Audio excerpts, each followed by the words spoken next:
Sangli ST आगारातील एका कर्मचाऱ्याकडून महिला कर्मचाऱ्याकडे शरीर सुखाची मागणी. संतप्त नातेवाईकांनी कर्मचाऱ्याला कार्यालयात जाऊन धुतले. एसटी महामंडळाने नुकताच आपला वर्धापन दिन साजरा केला आहे. एसटी कडे प्रवासी वळावेत यासाठी शासन वेगवेगळ्या योजना आखत असताना सांगली एसटी आगारातील एका वरिष्ठ लिपिकाने एका महिला कर्मचाऱ्याकडे शरीर सुखाची मागणी केल्याची घटना समोर आली आहे. त्या महिलेच्या नातेवाईकांनी एसटी कार्यालयातच त्या व्यक्तीला बेदम मारहाण करण्यात आल्याचा प्रकार घडला आहे. एसटी महामंडळातल्या एका महिलेकडे शरीर सुखाची मागणी केल्याच्या आरोपावरून महिलेच्या संतप्त नातेवाईकांकडून ही मारहाण करण्यात आली आहे. कदम नामक लिपिकाकडून एसटी कार्यालयात कर्मचारी असणाऱ्या एका महिलेला गेल्या 2 वर्षापासून मानसिक आणि शारीरिक त्रास देत होता.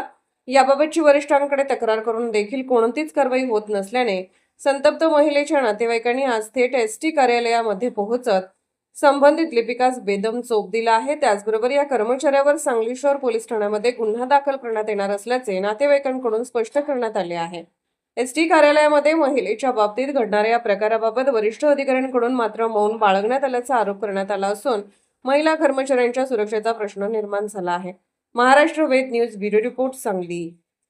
तिला वारंवार त्याचा एक अधिकारी आहे विनायक कदम, तर तो त्याला वारंवार 2 वर्ष झाले त्याला त्रास देत होता. फिजिकली देत होता, मेंटली देत होता.